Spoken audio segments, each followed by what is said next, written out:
তুমি শুধু শুধু সন্দেহ করো না, সংসারে কখনো সন্দেহ শান্তি আনে না। যেই সংসারে আগুন লেগেছে সেই সংসারে আবার শান্তি, আসলে আমার ভাগ্যটাই না খারাপ। আচ্ছা, অনেক রাত হয়ে গেছে, চলো ঘুমিয়ে পড়ি। আব্বা, আম্মা, আর কই গেলা তোমরা?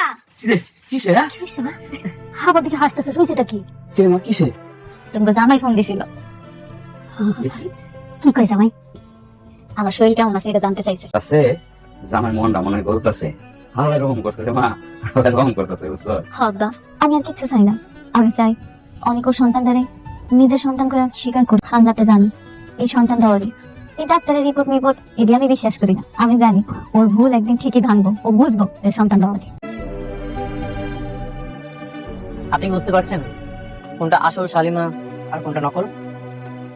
সেটা আমি বুঝতে পারছি, কিন্তু আমার কাছে কোনো প্রমাণ নাই। আমি কিভাবে প্রমাণ করবো? তাছাড়া আমি তো ওই কোম্পানির চাকরি ছেড়ে দিয়েছি। আমি প্রমাণ করে দিব মেঘলাই যে আসল শালিমা। তখন আপনি মেনে নেবেন তো? আমি মেনে নেওয়ার কেউ না অনেক সাহেব। তাছাড়া আমি তো কোম্পানির দায়িত্বে নেই। আপনাকে থাকতে হবে, আপনার হেল্প খুব দরকার আমাদের। শালিমা বিল্ডার্সের আপনি আবার ম্যানেজার হবেন। কি বলেন? কিভাবে? অনেক ওই চোরটারে ধরে আনার জন্য লোক পাঠাইছে।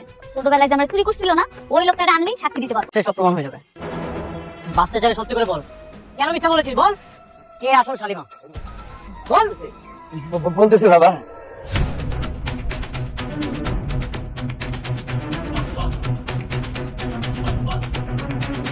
বন্ধুরা, গরিব ঘরে রাজপুত্র নাটকের ৩০তম পর্বটি কিন্তু এক চরম নাটকীয় মোড়ে এসে শেষ হল। একদিকে মেঘলার প্রেগন্যান্সি এবং তার অসহায়ত্ব, অন্যদিকে অনিকের মনে মেঘলার প্রতি পুনরায় জেগে ওঠা ভালোবাসা, সব মিলিয়ে গল্প এখন তুঙ্গে। আগামী পর্বে আমরা দেখতে পাব মেঘলার সরলতা অবশেষে অনিককে বাধ্য করবে তার অতীতের ভুল বুঝতে। মাঝরাতে মেঘলাকে অনিকের ফোন করা এবং তার খোঁজ নেওয়া স্পষ্ট ইঙ্গিত দেয় যে অনিক মানসিকভাবে মেঘলার কাছেই ফিরে যাচ্ছে। তবে পরবর্তী পর্বের আসল ধামাকা কিন্তু হতে যাচ্ছে শালিমা বিল্ডার্সের আসল মালিকানা নিয়ে। ৩০তম পর্বের একদম শেষে অনিক যে চালটি চেলেছে তা কিন্তু মাস্টার স্ট্রোক। ছোটবেলায় মেঘলাকে চুরি করা সেই অপরাধীকে অনিকের লোক অলরেডি ধরে ফেলেছে।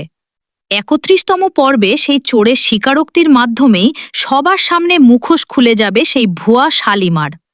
ম্যানেজার রমজান সাহেব এবং অনিক একসাথে মিলে যখন এই অকাট্য প্রমাণ হাজির করবে, তখন শালিমা বিল্ডার্সের অফিসে থাকা সেই ফ্রড বাটপারদের পায়ের নিচের মাটি সরে যাবে। কিন্তু সত্য প্রকাশের এই পথটা অনিকের জন্য এত সহজ হবে না। দ্বিতীয় স্ত্রী বৃষ্টি কিন্তু অনিক আর সাব্বিরের উপর কড়া নজর রাখছে। ড্রাইভারের কাছ থেকে অনিক মেঘলার সাক্ষাতের খবর পাওয়ার পর বৃষ্টির সন্দেহ এখন চরমে। পরবর্তী পর্বে আমরা দেখতে পাব বৃষ্টি নিজের ক্ষমতা ও ধন সম্পত্তি বাঁচানোর জন্য শেষ চেষ্টা করবে। এমনকি অনিকের সাথে তার বড়সড় পারিবারিক অশান্তি এবং ডিভোর্সের হুমকি পর্যন্ত আসতে পারে। কিন্তু অনিক এবার আর পিছু হটবে না। অনিকের সেই সংলাপ মনে আছে তো?